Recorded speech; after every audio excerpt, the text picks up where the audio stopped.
पंजाब दे मुलाजमां नाल वड्डी खेड। डीए दबाउण दा गुप्त टेबल एजेंडा लीक। 20 जून नूं महा धमाका। पंजाब दे ਲੱਖਾਂ ਮੁਲਾਜ਼ਮਾਂ ਅਤੇ ਪੈਨਸ਼ਨਰਾਂ ਲਈ ਅਗਲੇ 15 ਦਿਨ ਬੇहद निर्णायक ਹੋਣ ਵਾਲੇ ਨੇ। ਉਲਟੀ ਗਿਣਤੀ ਸ਼ੁਰੂ ਹੋ ਚੁੱਕੀ ਹੈ। महज 13-14 दिन यानी मोटे तौर ਤੇ ਕਹਿ ਲੋ ਕਿ ਸਿਰਫ 15 दिन ਬਾਕੀ ਰਹਿ ਗਏ ਨੇ। ਪਰ ਸਭ ਤੋਂ ਵੱਡਾ ਸਵਾਲ ਇਹ ਹੈ ਕਿ ਕੀ ਪੰਜਾਬ ਸਰਕਾਰ 1 ਜੁਲਾਈ ਤੋਂ ਪਹਿਲਾਂ ਮੁਲਾਜ਼ਮਾਂ ਨੂੰ ਉਹਨਾਂ ਦਾ ਬਣਦਾ ਹੱਕ ਦੇਵੇਗੀ ਜਾਂ ਫਿਰ ਇਹ ਮਸਲਾ ਇੱਕ ਵਾਰ ਫੇਰ ਅਦਾਲਤੀ ਤਾਰੀਖਾਂ ਦੇ ਚੱਕਰਵਿਊਹ ਵਿੱਚ ਫਸ ਕੇ ਰਹਿ ਜਾਵੇਗਾ। ਮਸਲਾ ਹੈ ਡੀਏ यानी ਮਹਿੰਗਾਈ ਭੱਤੇ ਦੇ ਬਕਾਏ ਦਾ। ਹਾਈ ਕੋਰਟ ਨੇ 8 ਅਪ੍ਰੈਲ ਨੂੰ ਇੱਕ ਬਹੁਤ ਵੱਡਾ ਅਤੇ ਇਤਿਹਾਸਿਕ ਫੈਸਲਾ ਸੁਣਾਉਂਦਿਆਂ ਪੰਜਾਬ ਸਰਕਾਰ ਨੂੰ ਸਖਤ ਹਦਾਇਤ ਕੀਤੀ ਸੀ ਕਿ 30 ਜੂਨ ਤੱਕ ਮੁਲਾਜ਼ਮਾਂ ਦਾ ਜਿੰਨਾ ਵੀ ਬਕਾਇਆ ਡੀਏ ਹੈ ਉਹ ਜਾਰੀ ਕੀਤਾ ਜਾਵੇ ਅਤੇ 2 ਜੁਲਾਈ ਨੂੰ ਇਸ ਦੀ ਪਾਲਣਾ ਰਿਪੋਰਟ ਕੋਰਟ ਦੇ ਸਾਹਮਣੇ ਪੇਸ਼ ਕੀਤੀ ਜਾਵੇ। ਪਰ ਇਸ ਫੈਸਲੇ ਤੋਂ ਬਾਅਦ ਜੋ ਸਿਆਸੀ ਅਤੇ ਪ੍ਰਸ਼ਾਸਨਿਕ ਖੇਡ ਪਰਦੇ ਦੇ ਪਿੱਛੇ ਖੇਡੀ ਗਈ ਉਸਨੇ ਪੰਜਾਬ ਦੇ ਮੁਲਾਜ਼ਮਾਂ ਵਿੱਚ ਭਾਰੀ ਰੋਸ ਪੈਦਾ ਕਰ ਦਿੱਤਾ ਹੈ। ਅੱਜ ਇਸ ਵਿਸ਼ੇਸ਼ ਵਿਸ਼ਲੇਸ਼ਣ ਵਿੱਚ ਪੂਰੀ ਕਹਾਣੀ ਦੀਆਂ ਪਰਤਾਂ ਖੋਲੀਆਂ ਜਾਣਗੀਆਂ। ਕਿਵੇਂ ਸਿੰਗਲ ਬੈਂਚ ਦੇ ਫੈਸਲੇ ਨੂੰ ਸਰਕਾਰ ਨੇ ਡਬਲ ਬੈਂਚ ਵਿੱਚ ਚੁਣੌਤੀ ਦਿੱਤੀ, ਉਸ ਸੀਲਬੰਦ ਰਿਪੋਰਟ ਦਾ ਅਸਲ ਸੱਚ ਕੀ ਹੈ ਜਿਸ ਰਾਹੀਂ ਅਦਾਲਤ ਵਿੱਚ ਸਮਾਂ ਟਪਾਉਣ ਦੀ ਕੋਸ਼ਿਸ਼ ਕੀਤੀ ਗਈ, ਅਤੇ ਸਭ ਤੋਂ ਵੱਡਾ ਖੁਲਾਸਾ ਕਿਵੇਂ ਹਾਲ ਹੀ ਦੀ ਕੈਬਨਿਟ ਮੀਟਿੰਗ ਵਿੱਚ ਡੀਏ ਨੂੰ ਦਬਾ ਕੇ ਪੇ ਪੈਰਿਟੀ ਦਾ ਨਵਾਂ ਕਾਰਡ ਖੇਡਣ ਦੀ ਤਿਆਰੀ ਸੀ, ਪਰ ਇੱਕ ਮੰਤਰੀ ਦੇ ਤਿੱਖੇ ਵਿਰੋਧ ਕਾਰਨ ਸਰਕਾਰ ਨੂੰ ਆਪਣੇ ਕਦਮ ਪਿੱਛੇ ਹਟਾਉਣੇ ਪਏ। ਪੰਜਾਬ ਦੇ ਪ੍ਰਸ਼ਾਸਨਿਕ ਢਾਂਚੇ ਅਤੇ ਸਿਆਸਤ ਨੂੰ ਹਿਲਾ ਕੇ ਰੱਖਣ ਵਾਲੇ ਇਸ ਮਸਲੇ ਦਾ ਪੂਰਾ ਸੱਚ ਜਾਣਨ ਲਈ ਇਹ ਵੀਡੀਓ ਅੰਤ ਤੱਕ ਦੇਖਣੀ ਬਹੁਤ ਜ਼ਰੂਰੀ ਹੈ। ਇਸ ਪੂਰੇ ਮਸਲੇ ਦੀ ਗੰਭੀਰਤਾ ਨੂੰ ਸਮਝਣ ਲਈ ਸਾਨੂੰ ਪੰਜਾਬ ਵਿੱਚ ਮਹਿੰਗਾਈ ਭੱਤੇ ਅਤੇ ਪੇ ਕਮਿਸ਼ਨ ਦੇ ਇਤਿਹਾਸਕ ਵਿਵਾਦ ਨੂੰ ਸਮਝਣਾ ਪਵੇਗਾ। ਪੰਜਾਬ ਵਿੱਚ ਡੀਏ ਦਾ ਮਸਲਾ ਕੋਈ ਨਵਾਂ ਨਹੀਂ ਹੈ। ਇਹ ਪਿਛਲੇ 1.5 ਦਹਾਕੇ ਤੋਂ ਲਟਕਦਾ ਆ ਰਿਹਾ ਇੱਕ ਅਜਿਹਾ ਵਿਵਾਦ ਹੈ ਜਿਸ ਨੇ ਹਮੇਸ਼ਾ ਮੁਲਾਜ਼ਮਾਂ ਅਤੇ ਸਰਕਾਰਾਂ ਨੂੰ ਆਮੋ ਸਾਹਮਣੇ ਖੜਾ ਕੀਤਾ ਹੈ। ਨਿਯਮਾਂ ਮੁਤਾਬਿਕ ਜਦੋਂ ਵੀ ਕੇਂਦਰ ਸਰਕਾਰ ਆਪਣੇ ਮੁਲਾਜ਼ਮਾਂ ਲਈ ਵੱਧਦੀ ਮਹਿੰਗਾਈ ਦੇ ਮੱਦੇਨਜ਼ਰ ਡੀਏ ਦੀਆਂ ਕਿਸ਼ਤਾਂ ਦਾ ਐਲਾਨ ਕਰਦੀ ਹੈ ਤਾਂ ਰਾਜ ਸਰਕਾਰਾਂ ਵੀ ਆਪਣੇ ਮੁਲਾਜ਼ਮਾਂ ਲਈ ਉਸੇ ਤਰਜ਼ ਤੇ ਭੱਤਾ ਜਾਰੀ ਕਰਦੀਆਂ ਹਨ। ਪਰ ਪੰਜਾਬ ਵਿੱਚ ਸਿਸਟਮ ਹਮੇਸ਼ਾ ਲੇਟ ਚੱਲਦਾ ਰਿਹਾ ਹੈ। ਪਿਛਲੀ ਅਕਾਲੀ ਭਾਜਪਾ ਸਰਕਾਰ ਦੇ ਆਖਰੀ ਦਿਨਾਂ ਅਤੇ ਉਸ ਤੋਂ ਬਾਅਦ ਆਈ ਕਾਂਗਰਸ ਸਰਕਾਰ ਦੇ 5 ਸਾਲਾਂ ਦੌਰਾਨ ਡੀਏ ਦੀਆਂ ਕਿਸ਼ਤਾਂ ਨੂੰ ਵਾਰ-ਵਾਰ ਰੋਕਿਆ ਗਿਆ। ਸਭ ਤੋਂ ਵੱਡਾ ਝਟਕਾ ਉਦੋਂ ਲੱਗਿਆ ਜਦੋਂ 6ਵਾਂ ਪੇ ਕਮਿਸ਼ਨ ਲਾਗੂ ਕਰਨ ਵਿੱਚ ਕਈ ਸਾਲਾਂ ਦੀ ਦੇਰੀ ਕੀਤੀ ਗਈ। ਜਦੋਂ ਕਾਂਗਰਸ ਸਰਕਾਰ ਨੇ ਆਪਣੇ ਕਾਰਜਕਾਲ ਦੇ ਅਖੀਰ ਵਿੱਚ ਇਸ ਨੂੰ ਲਾਗੂ ਵੀ ਕੀਤਾ ਤਾਂ ਉਸ ਵਿੱਚ ਕਈ ਤਰ੍ਹਾਂ ਦੀਆਂ ਤਰੁੱਟੀਆਂ ਰਹਿ ਗਈਆਂ ਅਤੇ ਮੁਲਾਜ਼ਮਾਂ ਦੇ ਹਜ਼ਾਰਾਂ ਕਰੋੜ ਰੁਪਏ ਦੇ ਡੀਏ ਬਕਾਏ ਨੂੰ ਖਜ਼ਾਨੇ ਦੀ ਤੰਗੀ ਦਾ ਹਵਾਲਾ ਦੇ ਕੇ ਰੋਕ ਲਿਆ ਗਿਆ। 2022 ਦੀਆਂ ਵਿਧਾਨ ਸਭਾ ਚੋਣਾਂ ਦੌਰਾਨ ਇਹ ਮੁੱਦਾ ਸਭ ਤੋਂ ਗਰਮ ਸੀ। ਆਮ ਆਦਮੀ ਪਾਰਟੀ ਨੇ ਚੋਣ ਪ੍ਰਚਾਰ ਦੌਰਾਨ ਮੁਲਾਜ਼ਮਾਂ ਨਾਲ ਵੱਡੇ ਵਾਅਦੇ ਕੀਤੇ ਸਨ। ਦਾਅਵਾ ਕੀਤਾ ਗਿਆ ਸੀ ਕਿ ਸਰਕਾਰ ਬਣਨ ਤੇ ਮੁਲਾਜ਼ਮਾਂ ਨੂੰ ਸੜਕਾਂ ਤੇ ਧਰਨੇ ਨਹੀਂ ਦੇਣੇ ਪੈਣਗੇ ਅਤੇ ਉਹਨਾਂ ਦੇ ਸਾਰੇ ਜਾਇਜ਼ ਹੱਕ ਜਿਨ੍ਹਾਂ ਵਿੱਚ ਡੀਏ ਦਾ ਬਕਾਇਆ ਅਤੇ ਪੁਰਾਣੀ ਪੈਨਸ਼ਨ ਸਕੀਮ ਸ਼ਾਮਿਲ ਹੈ ਪਹਿਲ ਦੇ ਆਧਾਰ ਤੇ ਦਿੱਤੇ ਜਾਣਗੇ। ਪਰ ਸੱਤਾ ਸੰਭਾਲਣ ਤੋਂ ਬਾਅਦ ਵੀ 2 ਸਾਲ ਤੋਂ ਵੱਧ ਦਾ ਸਮਾਂ ਬੀਤ ਜਾਣ ਤੇ ਵੀ ਸਥਿਤੀ ਜਸ ਦੀ ਤਸ ਬਣੀ ਰਹੀ। ਜਦੋਂ ਮੁਲਾਜ਼ਮ ਜਥੇਬੰਦੀਆਂ ਦੀਆਂ ਸਰਕਾਰ ਅਤੇ ਵਿੱਤ ਮੰਤਰਾਲੇ ਨਾਲ ਕਈ ਦੌਰ ਦੀਆਂ ਮੀਟਿੰਗਾਂ ਬੇਸਿੱਟਾ ਰਹੀਆਂ ਤਾਂ ਮੁਲਾਜ਼ਮਾਂ ਕੋਲ ਅਦਾਲਤ ਦਾ ਦਰਵਾਜ਼ਾ ਖੜਕਾਉਣ ਤੋਂ ਇਲਾਵਾ ਕੋਈ ਰਸਤਾ ਨਹੀਂ ਬਚਿਆ ਸੀ। ਜਦੋਂ ਇਹ ਮਸਲਾ ਮਾਨਯੋਗ ਹਾਈ ਕੋਰਟ ਪਹੁੰਚਿਆ ਤਾਂ ਅਦਾਲਤ ਨੇ ਮਾਮਲੇ ਦੀ ਗੰਭੀਰਤਾ ਨੂੰ ਦੇਖਦੇ ਹੋਏ ਮੁਲਾਜ਼ਮਾਂ ਦੇ ਪੱਖ ਵਿੱਚ ਬੇहद ਸਖਤ ਸਟੈਂਡ ਲਿਆ। 8 ਅਪ੍ਰੈਲ ਨੂੰ ਹਾਈ ਕੋਰਟ ਦੇ ਸਿੰਗਲ ਬੈਂਚ ਨੇ ਇੱਕ ਇਤਿਹਾਸਿਕ ਫੈਸਲਾ ਸੁਣਾਉਂਦਿਆਂ ਸਪਸ਼ਟ ਕੀਤਾ ਕਿ ਡੀਏ ਕੋਈ ਸਰਕਾਰੀ ਖੈਰਾਤ ਜਾਂ ਤੋਹਫਾ ਨਹੀਂ ਹੈ, ਬਲਕਿ ਇਹ ਮੁਲਾਜ਼ਮਾਂ ਦੀ ਮਿਹਨਤ ਦੀ ਕਮਾਈ ਅਤੇ ਉਹਨਾਂ ਦਾ ਕਾਨੂੰਨੀ ਹੱਕ ਹੈ। ਅਦਾਲਤ ਨੇ ਪੰਜਾਬ ਸਰਕਾਰ ਨੂੰ 30 ਜੂਨ ਤੱਕ ਦੀ ਮੋਹਲਤ ਦਿੱਤੀ ਕਿ ਇਸ ਸਮੇਂ ਦੇ ਅੰਦਰ ਸਾਰਾ ਬਕਾਇਆ ਅਦਾ ਕੀਤਾ ਜਾਵੇ। ਪਰ ਇਸ ਫੈਸਲੇ ਤੋਂ ਬਾਅਦ ਸਰਕਾਰ ਦੀ ਕਾਰਵਾਈ ਦੇਖਣਯੋਗ ਸੀ। ਪੂਰਾ ਅਪ੍ਰੈਲ ਲੰਘ ਗਿਆ, ਪੂਰੀ ਮਈ ਲੰਘ ਗਈ ਅਤੇ ਹੁਣ ਜੂਨ ਦਾ ਮਹੀਨਾ ਵੀ ਅੱਧੇ ਤੋਂ ਵੱਧ ਬੀਤ ਚੁੱਕਾ ਹੈ। ਲਗਭਗ ਪੌਣੇ 3 ਮਹੀਨਿਆਂ ਦੇ ਇਸ ਲੰਬੇ ਸਮੇਂ ਦੌਰਾਨ ਸਰਕਾਰ ਵੱਲੋਂ ਡੀਏ ਜਾਰੀ ਕਰਨ ਦਾ ਕੋਈ ਠੋਸ ਰੋਡ ਮੈਪ ਜਾਂ ਪਲਾਨ ਤਿਆਰ ਨਹੀਂ ਕੀਤਾ ਗਿਆ। ਇਸ ਦੇ ਉਲਟ ਸਰਕਾਰ ਨੇ ਸਿੰਗਲ ਬੈਂਚ ਦੇ ਫੈਸਲੇ ਨੂੰ ਚੁਣੌਤੀ ਦਿੰਦੇ ਹੋਏ ਡਬਲ ਬੈਂਚ ਦੇ ਸਾਹਮਣੇ ਐਲਪੀਏ ਦਾਇਰ ਕਰ ਦਿੱਤੀ। ਸਰਕਾਰ ਦੀ ਰਣਨੀਤੀ ਸਿੰਗਲ ਬੈਂਚ ਦੇ ਫੈਸਲੇ ਤੇ ਤੁਰੰਤ ਸਟੇ ਹਾਸਲ ਕਰਨ ਦੀ ਸੀ, ਪਰ ਇੱਥੇ ਸਭ ਤੋਂ ਵੱਡਾ ਕਾਨੂੰਨੀ ਪੇਚ ਇਹ ਹੈ ਕਿ ਡਬਲ ਬੈਂਚ ਨੇ 8 ਅਪ੍ਰੈਲ ਵਾਲੇ ਫੈਸਲੇ ਤੇ ਕੋਈ ਸਟੇ ਨਹੀਂ ਦਿੱਤਾ।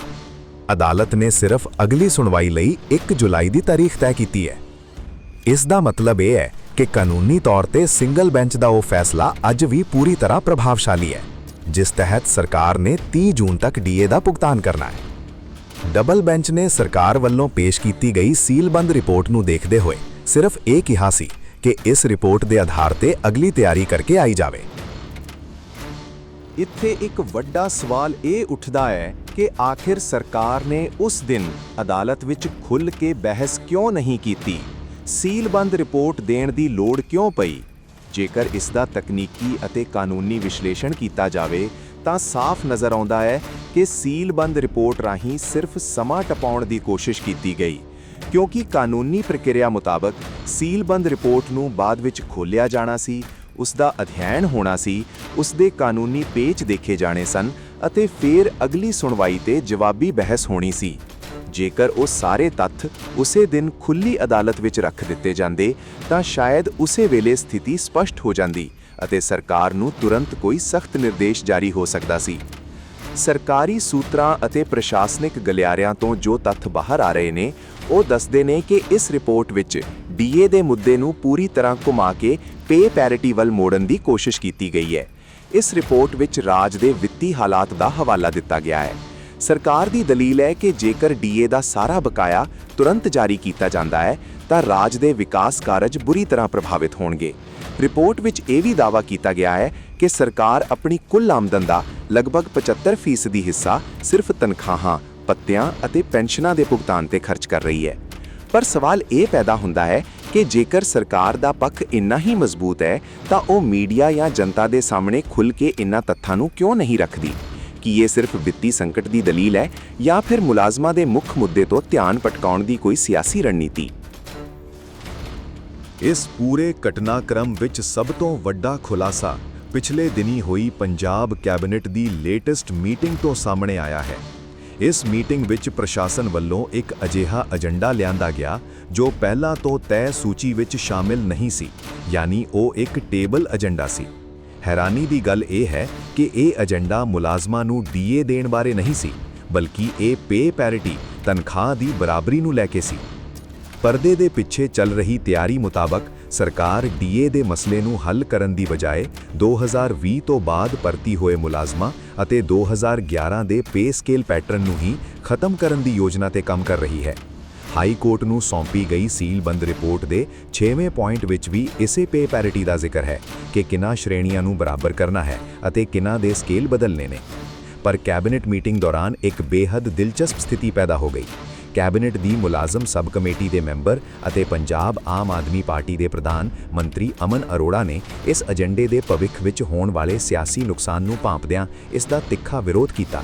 ਉਹਨਾਂ ਨੇ ਮੀਟਿੰਗ ਵਿੱਚ ਸਪਸ਼ਟ ਰੂਪ ਵਿੱਚ ਕਿਹਾ ਕਿ ਇਸ ਏਜੰਡੇ ਨੂੰ ਪਾਸ ਕਰਨ ਤੋਂ ਪਹਿਲਾਂ ਇਸ ਤੇ ਹੋਰ ਕੰਮ ਕਰਨ ਅਤੇ ਵਿਚਾਰ ਕਰਨ ਦੀ ਲੋੜ ਹੈ। ਉਹਨਾਂ ਦੀ ਦਲੀਲ ਸੀ ਕਿ ਮੁਲਾਜ਼ਮਾਂ ਦੀ ਮੁੱਖ ਮੰਗ ਡੀਏ ਦੀ ਹੈ, ਪਰ ਸਰਕਾਰ ਪੇ ਪੈਰਿਟੀ ਵੱਲ ਜਾ ਰਹੀ ਹੈ। ਕੀ ਇਹ ਫੈਸਲਾ ਮੁਲਾਜ਼ਮਾਂ ਨੂੰ ਮਨਜ਼ੂਰ ਹੋਵੇਗਾ? ਜੇਕਰ ਇਸ ਫੈਸਲੇ ਨਾਲ ਮੁਲਾਜ਼ਮ ਹੋਰ ਭੜਕ ਗਏ ਤਾਂ ਅਗਲੀਆਂ ਚੋਣਾਂ ਵਿੱਚ ਪਾਰਟੀ ਨੂੰ ਬਹੁਤ ਵੱਡਾ ਖਾਮਿਆਜ਼ਾ ਭੁਗਤਣਾ ਪੈ ਸਕਦਾ ਹੈ। ਇਸ ਸਟੈਂਡ ਤੋਂ ਬਾਅਦ ਫਿਲਹਾਲ ਉਸ ਪੇ ਪੈਰਿਟੀ ਵਾਲੇ ਏਜੰਡੇ ਨੂੰ ਹੋਲਡ ਕਰ ਦਿੱਤਾ ਗਿਆ। ਇੱਕ ਪਾਸੇ ਅਦਾਲਤੀ ਕਾਰਵਾਈ ਹੈ ਅਤੇ ਦੂਜੇ ਪਾਸੇ ਸਰਕਾਰ ਦਾ ਇਹ ਨੈਰੇਟਿਵ।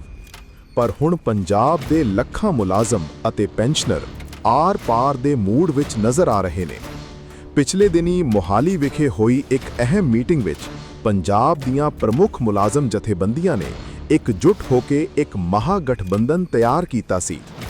ਹੁਣ ਇਸ ਰਣਨੀਤੀ ਨੂੰ ਅਗਲੇ ਪੱਧਰ ਤੇ ਲਿਜਾਂਦਿਆਂ ਪੈਨਸ਼ਨਰਾਂ ਨੂੰ ਵੀ ਇਸ ਸੰਘਰਸ਼ ਦਾ ਹਿੱਸਾ ਬਣਾਇਆ ਜਾ ਰਿਹਾ ਹੈ। 20 ਜੂਨ ਨੂੰ ਲੁਧਿਆਣਾ ਦੇ ਵਿੱਚ ਪੈਨਸ਼ਨਰਜ਼ ਐਸੋਸੀਏਸ਼ਨਾਂ ਅਤੇ ਮੁਲਾਜ਼ਮ ਜਥੇਬੰਦੀਆਂ ਦੀ ਇੱਕ ਬਹੁਤ ਵੱਡੀ ਸਾਂਝੀ ਮੀਟਿੰਗ ਹੋਣ ਜਾ ਰਹੀ ਹੈ। ਇਸ ਮੀਟਿੰਗ ਤੋਂ ਬਾਅਦ ਪੂਰੇ ਪੰਜਾਬ ਵਿੱਚ ਵੱਡੇ ਪੱਧਰ ਤੇ ਪ੍ਰਦਰਸ਼ਨਾਂ, ਕਲਮ ਛੋੜ ਹੜਤਾਲਾਂ ਅਤੇ ਕੰਪਿਊਟਰ ਬੰਦ ਹੜਤਾਲਾਂ ਦੀ ਰੂਪਰੇਖਾ ਤਿਆਰ ਕਰ ਲਈ ਗਈ ਹੈ।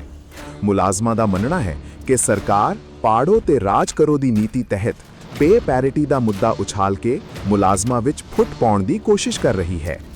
ਜੇਕਰ 1 ਜੁਲਾਈ ਦੀ ਸੁਣਵਾਈ ਦੌਰਾਨ ਸਰਕਾਰ ਕੋਰਟ ਵਿੱਚ ਸਿਰਫ ਵਿੱਤੀ ਤੰਗੀ ਦਾ ਹਵਾਲਾ ਦਿੰਦੀ ਹੈ ਤਾਂ ਅਦਾਲਤ ਵੱਲੋਂ ਕਈ ਸਖਤ ਸਵਾਲ ਪੁੱਛੇ ਜਾ ਸਕਦੇ ਨੇ।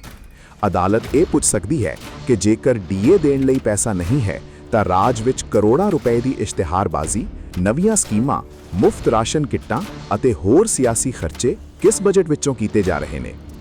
ਜੇਕਰ 1 ਜੁਲਾਈ ਤੋਂ ਪਹਿਲਾਂ ਸਰਕਾਰ ਵੱਲੋਂ ਕੋਈ ਸਕਾਰਾਤਮਕ ਹਿਲਜੁਲ ਜਾਂ ਸਪਸ਼ਟ ਸਟੈਂਡ ਸਾਹਮਣੇ ਨਹੀਂ ਆਂਦਾ ਤਾਂ ਪੰਜਾਬ ਵਿੱਚ ਇੱਕ ਬਹੁਤ ਵੱਡਾ ਪ੍ਰਸ਼ਾਸਨਿਕ ਸੰਕਟ ਖੜਾ ਹੋਣਾ ਤੈਅ ਹੈ। ਆਉਣ ਵਾਲੇ ਦਿਨ ਪੰਜਾਬ ਦੀ ਸਿਆਸਤ ਅਤੇ ਮੁਲਾਜ਼ਮ ਵਰਗ ਦੇ ਭਵਿੱਖ ਲਈ ਬੇਹੱਦ ਅਹਿਮ ਹੋਣਗੇ। ਤੁਹਾਨੂੰ ਕੀ ਲੱਗਦਾ ਹੈ ਕਿ ਸਰਕਾਰ ਅਦਾਲਤੀ ਕਾਰਵਾਈ ਦੇ ਡਰੋਂ 30 ਜੂਨ ਤੱਕ ਡੀਏ ਜਾਰੀ ਕਰੇਗੀ ਜਾਂ ਫਿਰ ਪੰਜਾਬ ਦੇ ਮੁਲਾਜ਼ਮਾਂ ਨੂੰ ਇੱਕ ਲੰਬੇ ਸੰਘਰਸ਼ ਦੇ ਰਾਹ ਤੁਰਨਾ ਪਵੇਗਾ? ਆਪਣੇ ਵਿਚਾਰ ਹੇਠਾਂ ਕਮੈਂਟ ਬਾਕਸ ਵਿੱਚ ਜ਼ਰੂਰ ਸਾਂਝੇ ਕਰੋ। ਵੀਡੀਓ ਨੂੰ ਲਾਈਕ ਅਤੇ ਸ਼ੇਅਰ ਜ਼ਰੂਰ ਕਰੋ। ਧੰਨਵਾਦ।